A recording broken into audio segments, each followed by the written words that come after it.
Pandemi COVID-19 ini telah mengubah banyak hal di kehidupan banyak orang. Perubahan yang terjadi sangat cepat dan juga mengubah aspek-aspek mendasar manusia dalam kehidupan, baik secara individu maupun sebagai makhluk sosial.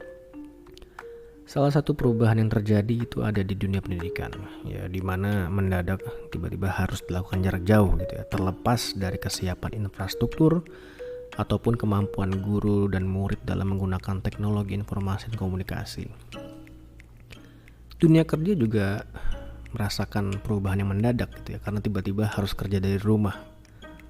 Rapat-rapat penting mendadak dimediasi via video conference, dan proyek yang sebelumnya dikontrol dengan dashboard offline gitu di kantor harus menggunakan dashboard digital gitu yang bisa diakses secara online oleh tim yang terlibat.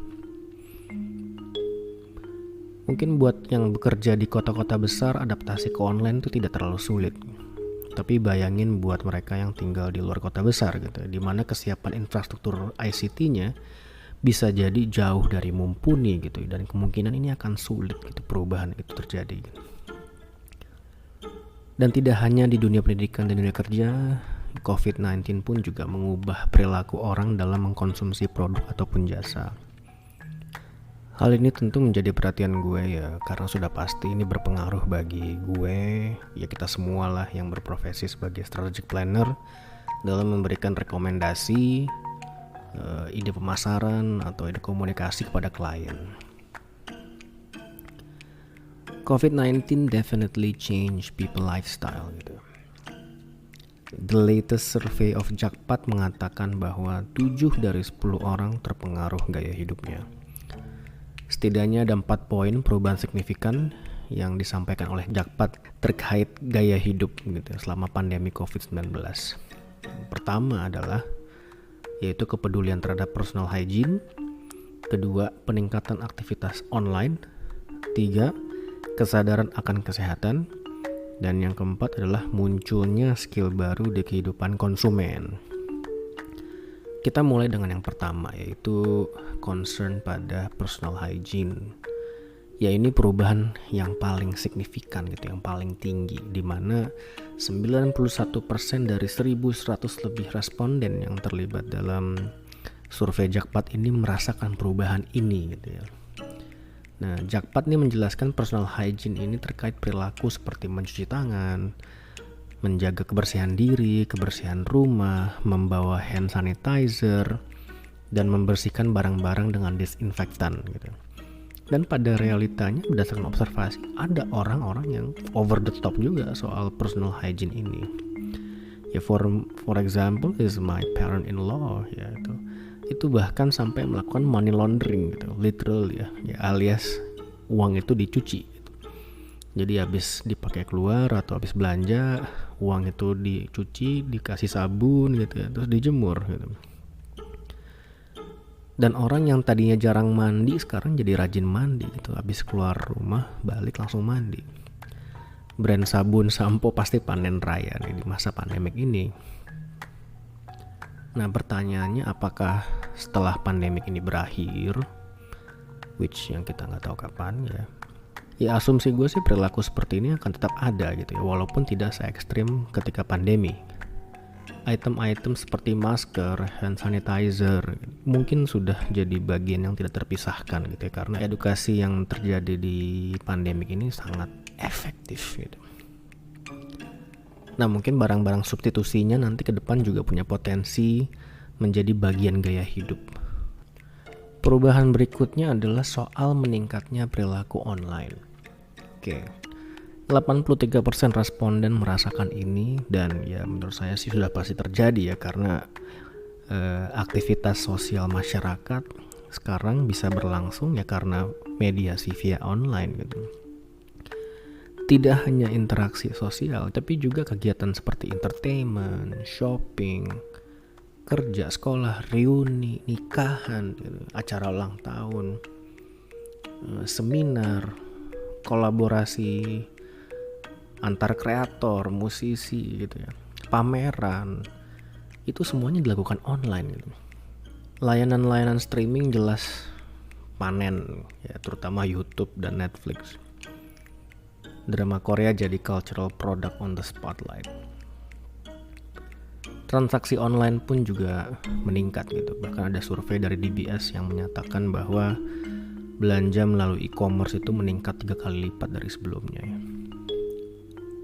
Ya itu sih sudah pasti juga ya, karena bagaimanapun konsumen itu di masa pandemik meminimalisir datang ke swalayan gitu kan, dan akhirnya mendorong perilaku stokis belanja online ini ya, dimana ya kalau bisa konsumen tuh nyetok lah gitu barang sehingga tidak perlu berkali-kali datang ke swalayan karena stoknya ada banyak gitu. Ya gue juga mungkin salah satu orang yang kena kayak begitu juga ya. Jadi kemarin gue beli salah satu brand krim kulit gitu ya dengan paket harga yang luar biasa. Gue bayar 100.000 dapat krim, dapat lip balm, dapat hand body serum dan hand body moisturizer. Itu bukan produk yang biasa gue beli gitu, tapi it looks like a good deal, so I went for it. Kegiatan time diskon juga jadi favorit gitu.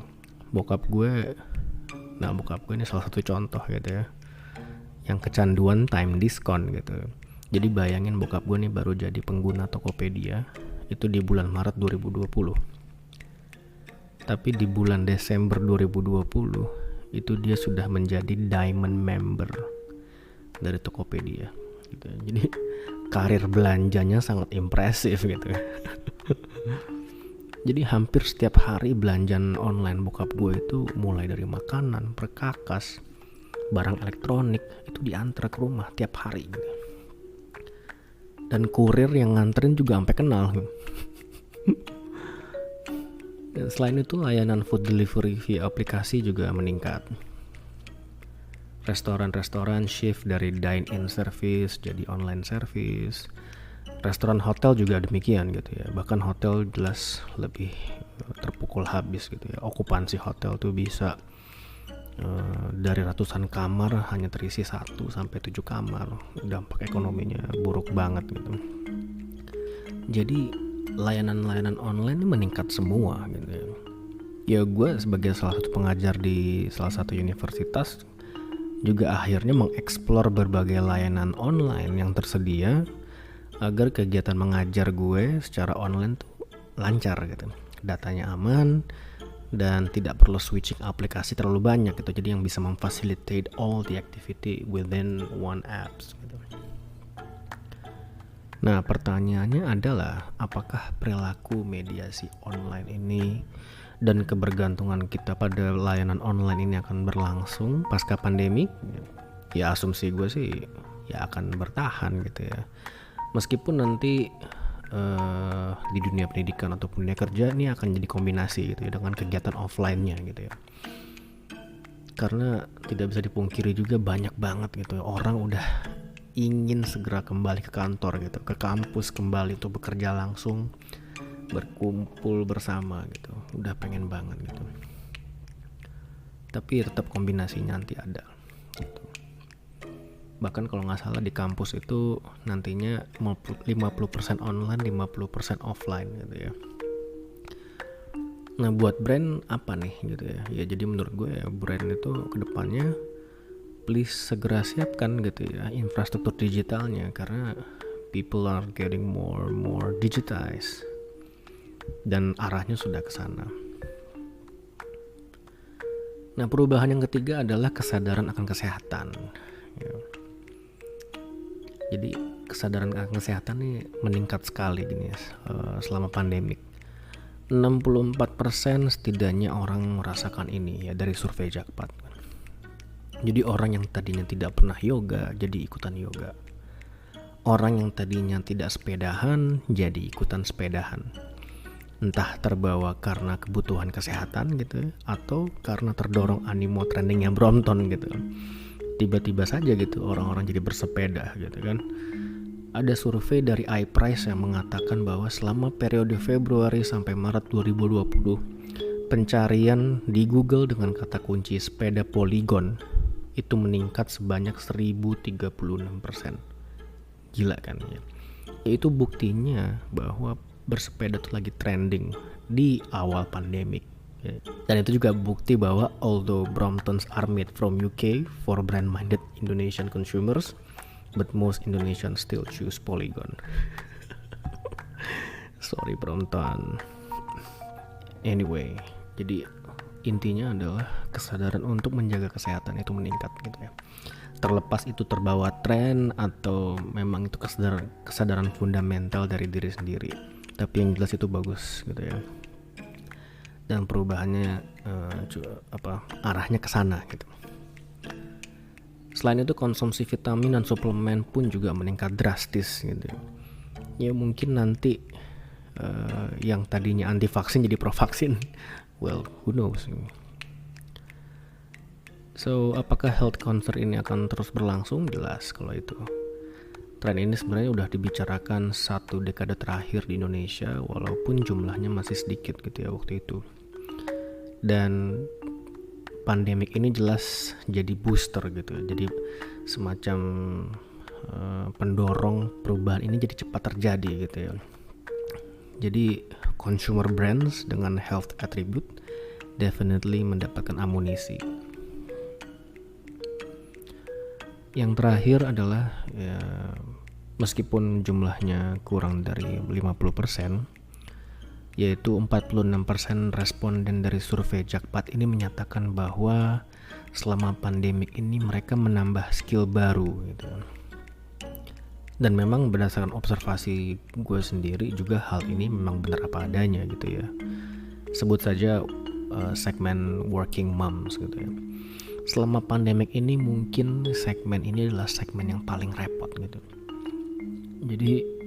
Jadi working moms itu dan bekerja di rumah bukannya makin santai tapi makin banyak pekerjaan gitu.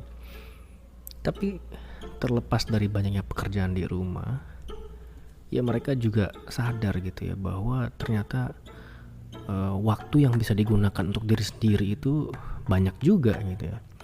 Ya kan ngurus anak itu kan gak 24/7 gitu kan. Anak-anak ada tidurnya, ada istirahatnya. Dan yang punya asisten rumah tangga pun jelas jadi lebih terbantu lagi gitu kan, dan semakin banyak waktu yang bisa digunakan gitu. Nah dari sinilah sehingga kita banyak dari kita yang tiba-tiba sadar, hey ternyata waktu buat gue dan keluarga di rumah gitu ya, meskipun sibuk itu banyak ya gitu kan. Jadi akhirnya buat mereka yang gak bisa stay idle gitu, ini jadi kesempatan buat mereka mengupgrade diri gitu. Ada yang belajar bahasa baru, ada yang belajar serius mendapatkan sertifikat trainer untuk pilates. Yang tadinya tidak masak jadi belajar masak gitu kan. Dan spesifik soal masak nih, bahkan sampai ada yang memutuskan serius untuk bikin bisnis kuliner. Ya memang itu jadi bukti bahwa ide itu muncul di saat-saat kita terjepit gitu. Dan pandemic ini one of those times. Data ini menandakan bahwa data yang keempat ya, perubahan yang keempat ini menandakan bahwa hampir 50% masyarakat Indonesia ini punya survival yang tinggi gitu. Dan menambah skill selama pandemik itu ya jadi salah satu buktinya gitu. Dan tidak bisa dipungkiri ya, selama pandemi ini banyak orang yang kena layoff gitu. Tapi ya dengan skill baru ya insya Allah terbuka lagi kesempatan baru. Ya mungkin juga pasca pandemik jasa freelancer akan semakin meningkat gitu ya, karena dengan skill baru, pekerjaan baru, who knows gitu. Buat brand apa gitu kan. So ya buat brand jelas ini jadi signal gitu ya, bahwa banyak kok orang Indonesia nih yang suka hal-hal yang bernutrisi gitu ya. Jadi jangan hanya berpikir untuk entertain people dengan hal-hal receh melalui komunikasi atau konten gitu ya. Tapi coba berpikir bagaimana brand itu bisa berperan dalam meningkatkan taraf hidup konsumen. Upgrading people skill mungkin salah satu cara gitu ya untuk berperan gitu. Tapi masih ada kok ide-ide yang lain yang bisa diterapkan oleh brand. Singkatnya banyak pelajaran yang mungkin ya definitely bisa kita ambil gitu lah selama pandemik ini. Dan mudah-mudahan bisa diterapkan untuk pengembangan arah brand ke depan.